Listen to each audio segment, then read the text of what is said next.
Bienvenue dans Ils sont l'avenir de Nice, le premier podcast à vous faire découvrir l'histoire inspirante de ces commerçants et entrepreneurs qui façonnent notre quartier et le business de demain. Chaque semaine, Christophe Brémard part à la rencontre de ces Niçoises et Niçois passionnés et nous plonge dans leur univers. Bonjour à toutes, bonjour à tous, bienvenue aujourd'hui pour ce nouvel épisode de Ils sont l'avenir de Nice. J'ai aujourd'hui le plaisir d'accueillir Mélanie Lupineau de l'association Nice Startup. Bonjour. Nicolas Brel, cofondateur d'une start-up niçoise qui a le vent en poupe, Keora. Bonjour. Aujourd'hui, nous allons parler bien entendu de Vivatech, le grand événement tech qui se tient sur Paris et où Nice est particulièrement bien représentée cette année. Mélanie, est-ce que tu peux nous en dire un petit peu plus sur qui part à Vivatech cette année? Bien sûr. Alors, on sent la fierté, hein, parce que c'est vrai que sur 7 startups, de la métropole Nice-Côte d'Azur, 5 sont membres de Nice Startup et de la French Tech Côte d'Azur, dont du coup Keora, qui est représenté aujourd'hui par Nicolas. On a aussi Asterfox, Ovibar, Plouf, Astor Fox qui fait, alors qui est un assistant œnologie avec de l'IA. avec lequel nous allons préparer une opération sur le mois de septembre. Exactement. Quel teasing! Ensuite, on a Plouf, qui a, un brevet, pour, des maillots, de bain, Ouais, qui évite sécurisés. la noyade chez les enfants. Exactement, et pas que, chez les personnes, âgées également. Et ensuite, on a Ovibar, qui est aussi, une start-up, membre, NSU, hébergée au Hub de l'innovation, qui a mis en place une fontaine à eau, connectée, qui a été présentée, récemment au CES Las Vegas et qui va donc, être sur, Vivatech également. Voilà, enfin voilà, on a plusieurs Voilà, startups. cette start-up, dépendant effectivement directement, de l'association Nice, Startup, Exactement. qui sont présentes et de la French Tech, Côte d'Azur. Nicolas, Keora aujourd'hui, on est à Nice, une ville où le tourisme, est omniprésent et l'application que tu vas présenter, à Vivatech est là pour régler, définitivement le problème du surtourisme, c'est ça? Alors, Keora, justement, c'est une application qui s'intéresse, à la problématique du surtourisme. Alors, est-ce que ça va régler le surtourisme? Sûrement que non, mais ça va apporter en tout cas une pierre, positive. Voilà, on voit chaque année des limitations qui sont mises en place par des villes, à l'échelle européenne, que ce soit Venise, encore récemment, Ibiza que je lisais hier, qui mettait un quota, du nombre de voitures, par jour. Voilà, pour éviter les quotas, nous, on a envie d'apporter une approche un peu différente, c'est-à-dire qu'on a une solution qui est parler, des bons moments pour visiter les sites touristiques, voyager en connaissance de cause et savoir quand est-ce qu'on doit se rendre pour, éviter les files d'attente, éviter la foule. Donc c'est à ça que sert l'application. D'accord. Donc aujourd'hui, l'application est disponible. L'application est disponible sur les stores, donc Android et Apple. Vous pouvez la télécharger et en fait, sur l'application, vous allez directement pouvoir voir, quels sont les sites touristiques à visiter autour de vous, notamment, dans les Alpes-Maritimes et puis, vous allez pouvoir aussi, visualiser quelles sont les meilleures heures pour visiter. Les meilleures heures, c'est les heures, de moindre affluence, c'est les heures, creuses et donc ces heures creuses, nous, pour vous inciter, à vous y rendre, on va même les récompenser, donc c'est-à-dire que vous allez pouvoir valider vos visites, directement sur l'application et puis si vous êtes au bon endroit, au bon moment, vous allez pouvoir gagner des récompenses, des cartes cadeaux et voilà, donc je vous invite, à Donc on utiliser va enfin l'application. pouvoir visiter, sans trop de touristes autour de nous, et avoir une expérience finalement touristique, beaucoup plus appréciable, et attractive, quoi. Voilà, exactement. Le but, c'est pas forcément de fuir, tous les touristes parce qu'il y en a et il y a des sites touristiques qui forcément en pleine saison et même tout au long de l'année sont, fréquentés. Mais c'est d'y aller au bon moment en connaissance de cause et puis en connaissance de cause, ça veut dire, bah, éviter peut-être, 1 heure de trop dans une file d'attente. C'est libérer 1 heure pour pouvoir profiter. C'est libérer 1 heure pour faire autre chose et c'est ça qu'on va apporter comme solution. Mélanie, qu'est-ce que Nice Startup? Alors toi, tu es la coordinatrice, hein, de Nice Startup, donc C'est ça. tu un peu une Shiva, à toi toute seule. C'est-à-dire que tu as 10 mains et et 10 pieds, tu es un peu partout pour les startups niçoises. Tu es là pour les aider. Quel est le rôle au quotidien de Nice Startup et qu'est-ce que vous apportez, aux startups niçoises? Alors notre rôle, c'est, d'aider les entrepreneurs à sortir de leur isolement.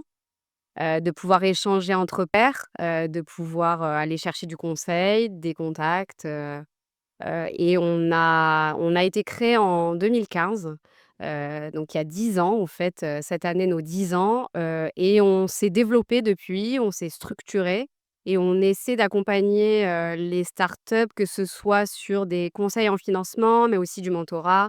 On organise, différentes actions tout au long de l'année, une cinquantaine environ, soit, qu'on organise seul, soit coporté avec des partenaires. Et l'idée, c'est vraiment d'apporter une connaissance, d'utiliser les expertises de nos membres, leur donner de la visibilité, qu'ils puissent donc, comme je le disais tout à l'heure, échanger entre eux. Retour d'expérience très important, pour les entrepreneurs, qui démarrent, qui ont besoin d'avoir des conseils sur les financements, que ce soit aussi sur le recrutement. Enfin, on a différents sujets, qui sont abordés, sur nos événements.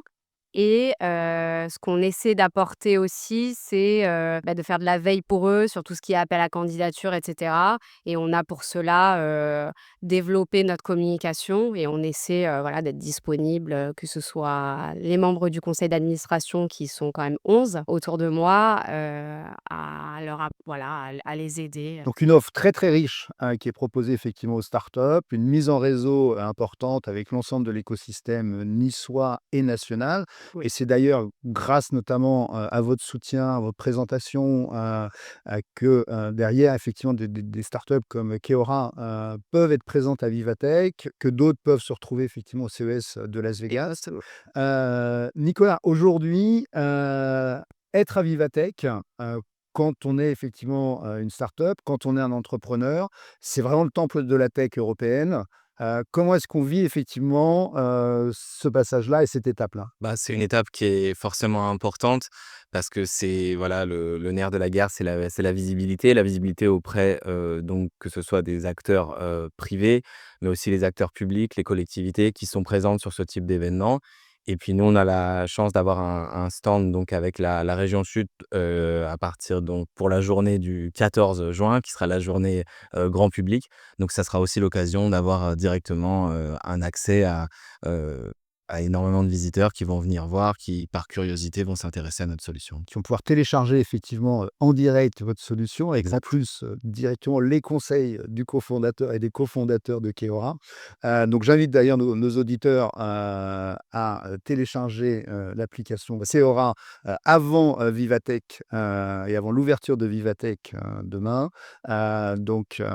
Aujourd'hui donc Vivatech, c'est également pour toi une reconnaissance importante. C'est une reconnaissance aussi de la tech que vous avez pu déployer. Oui, exactement. En fait, je pense que c'est un événement qui rassemble, les startups et d'autres acteurs.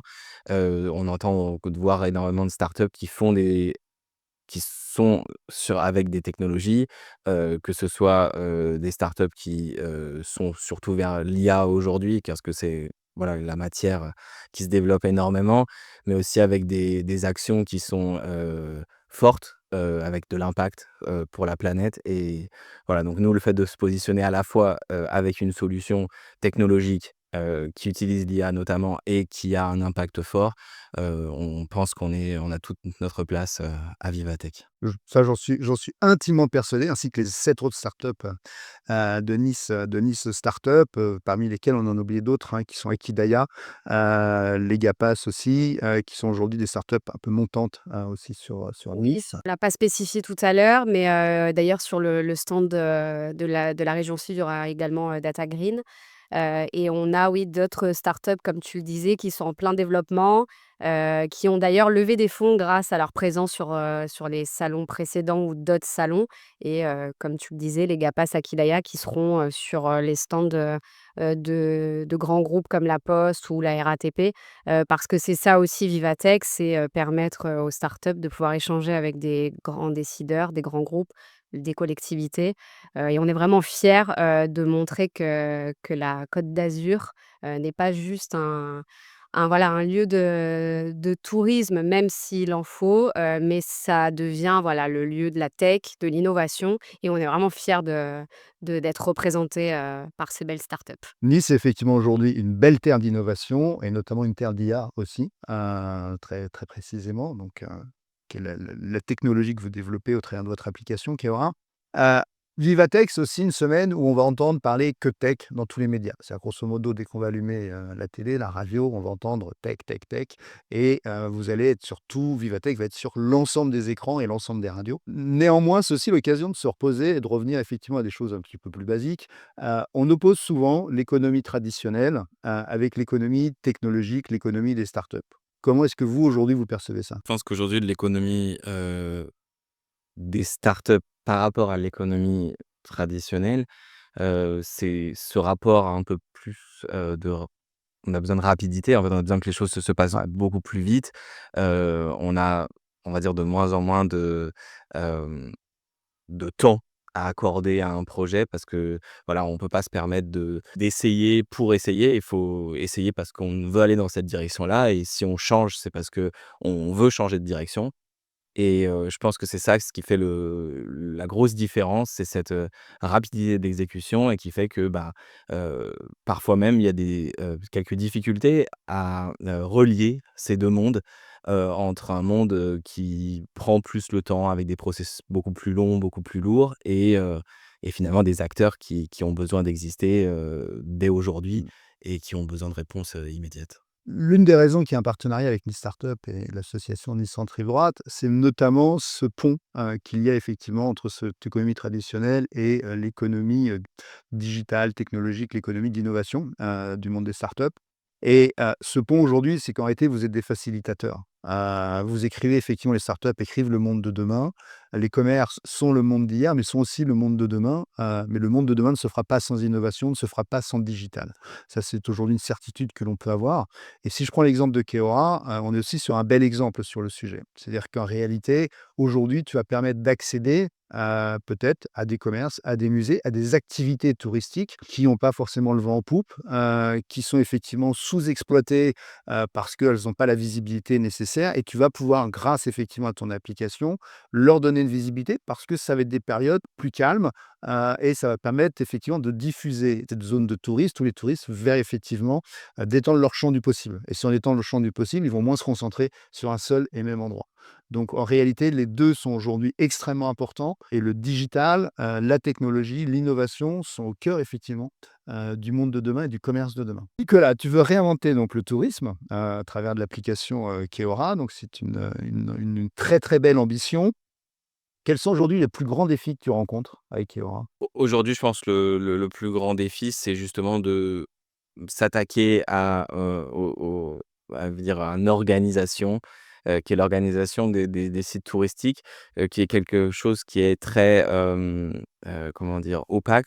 Quand on connaît pas, on a l'impression que, bah, chaque site touristique est indépendant. En fait, il y a une vraie toile d'araignée derrière et il faut aller justement trouver, qui sont ces différents, décisionnaires derrière ces sites touristiques pour pouvoir leur proposer, de collaborer. Voilà, la plus grosse difficulté, c'est, on va dire, d'un côté, pouvoir, déceler comment est fait ce maillage, en off derrière les sites touristiques, puis l'autre côté, atteindre les différents, utilisateurs, se faire connaître. On est dans une époque où il y a énormément d'applications mobiles. On est dans une époque où on supprime les applications mobiles, parce qu'on veut pas avoir trop sur son téléphone, parce qu'on a besoin de libérer de la place et parce que, voilà, on est arrivé à un stade peut-être de saturation, donc on va garder juste l'essentiel et le plus gros défi aujourd'hui, c'est d'être cet essentiel, d'être en fait cet outil que les gens disent: «Je vais le garder cet outil parce que il a vraiment du sens pour moi et il va me servir, quand je vais voyager, quand je vais avoir, besoin». Parce que j'ai besoin d'éviter, la foule, j'ai besoin de gagner du temps quand je suis avec ma famille et c'est ça vraiment pour nous le principal défi, c'est de pouvoir se positionner dans cette fenêtre-là. Et aujourd'hui, le fait d'être sur une ville comme Nice, qui est quand même une ville extrêmement touristique, est-ce que, ça facilite effectivement le développement de Keora? Quelque part, ça facilite parce que on a une vue en direct sur, un phénomène qui est, l'expansion du tourisme.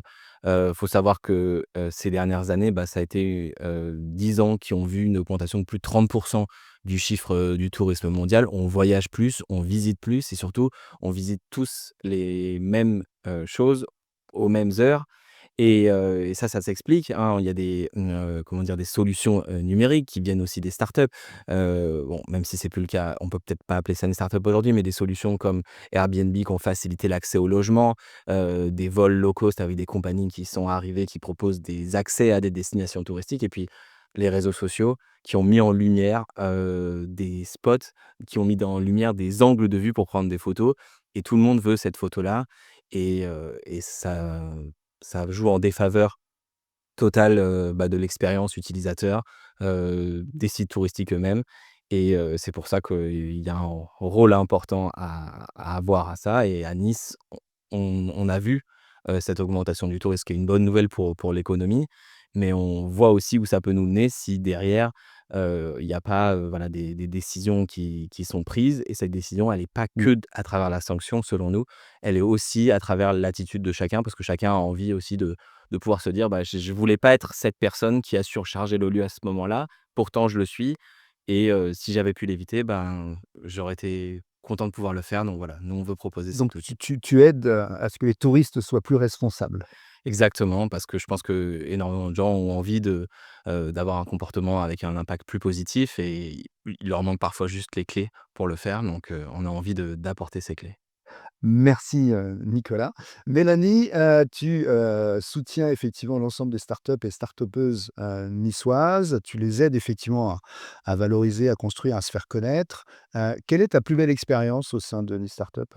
Alors ça va être dur de choisir parce que, les retours qu'on a, au quotidien, quand grâce à une mise en relation, paraissait, anodine, en fait, une de nos startups a réussi à signer un contrat ou à signer une convention de partenariat ou a eu un prix grâce à notre soutien sur une candidature. Enfin, j'en ai pas en tête une en particulier parce que, enfin, je les vois un peu comme tous mes enfants et quand on est, mère de famille, on dit toujours que l'amour, se décuple et moi, c'est un peu ça. Enfin, j'aime soutenir, tous nos membres et j'en ai pas un préféré et j'ai pas une expérience, en tête en particulier. D'accord, donc grâce à Nice Startup, aujourd'hui, donc il y a 7 startups qui sont présentes, à Vivatech. Systématiquement, quand il y a des grands événements, quand il y a, des salons particuliers, vous les incitez à s'inscrire, la sélection se passe comment? Alors les sélections, alors ça dépend après, qui a lancé, l'appel à candidature. Là, en l'occurrence, c'est, la région, mais du coup, on soutient, les dossiers auprès de la métropole Nice-Côte d'Azur ou de la French Tech. Parfois, on fait nous-mêmes partie des jurys et c'est vrai que voilà, c'est comme ça qu'on soutient, nos startups, en plus de la visibilité qu'on va leur donner, sur les réseaux sociaux. Mais oui, ce que je disais tout à l'heure, c'est qu'on fait beaucoup de veille pour, ce type justement d'appel à candidature ou Ouais, donc vous d'appel êtes un vrai relais d'information entre l'ensemble de l'écosystème et les startups locales, ce qui évite effectivement, aux startups d'avoir à faire une veille, importante oui, c'est et ça. Optimiser le temps, parce que souvent, tout à l'heure on disait, les fondateurs, sont un peu isolés, ils ont il faut qu'ils aillent chercher des financements, il faut qu'ils développent ou qu'ils pivotent, voilà, qu'ils redéfinissent leur marché et donc nous, on va leur apporter, cette plus-value-là, le gain de temps, qu'on va pouvoir leur apporter sera forcément, intéressant pour eux. merci, pour toutes ces partages, merci pour toutes ces infos. Tu devais donner une dernière, idée, à des jeunes qui veulent aujourd'hui, monter leur start-up, quel conseil tu leur donnerais? Bon, moi, le conseil que j'aurais, c'est de foncer. On a tendance à, voilà, suivre un modèle qui est normal, le modèle qu'on a eu à l'école, où on nous a pas appris forcément à être entrepreneur. On n'a pas appris à aller, tracer sa voie et si on a juste au fond de soi l'idée de se dire, «J'ai envie d'essayer», bah, pourquoi ne pas le faire? Finalement, c'est quoi 1 an, 2 ans, où on a testé, on a essayé, puis on se dit, pas de regrets derrière. Soit ça a fonctionné, soit ça a pas fonctionné, mais en tout cas, pas de regret derrière Et une belle expérience, et une effectivement. belle expérience. Et toi, Mélanie, qu'est-ce que tu dirais? Je dirais qu'il faut pas attendre le bon moment. Souvent, c'est, les conseils qu'on donne, aux entrepreneurs qui disent: «Je peux pas lancer ce produit parce que je suis pas prêt». En fait, je pense que comme tout, il y a pas vraiment de bon moment. Il faut se lancer, on affine au fur et à mesure, Mais ça sert à rien d'attendre et en tout cas, nous, on est là, pour accompagner au mieux et on fera toujours en sorte d'aider, les personnes qui veulent se lancer dans l'entrepreneuriat à le faire, sans se poser de questions. Un grand merci Mélanie, un grand merci Nicolas, pour ces partages. Passez un bon Vivatech parce que c'est des journées qui sont, extrêmement dures. Vous avez démontré, ce matin, que, Nice est une véritable terre d'innovation, qu'aujourd'hui Nice est, une terre d'entrepreneuriat, pas simplement une terre de tourisme. Et je ne peux qu'inviter donc nos auditeurs à se rendre à Vivatech, cette semaine, d'une part pour découvrir, Keora et télécharger l'application Keora, mais également les 7 autres startups présentes sur le stand, de ma région sud. Et je vous invite bien entendu à continuer à vous abonner à la chaîne, Ils sont l'avenir, présente sur l'ensemble des plateformes, à consommer bien entendu, local, à consommer en bas de chez vous, à consommer niçois. Et je vous donne rendez-vous à la semaine prochaine pour des histoires d'entrepreneurs et de commerçants toujours plus inspirantes. Merci Mélanie, merci Nicolas. Merci Christophe.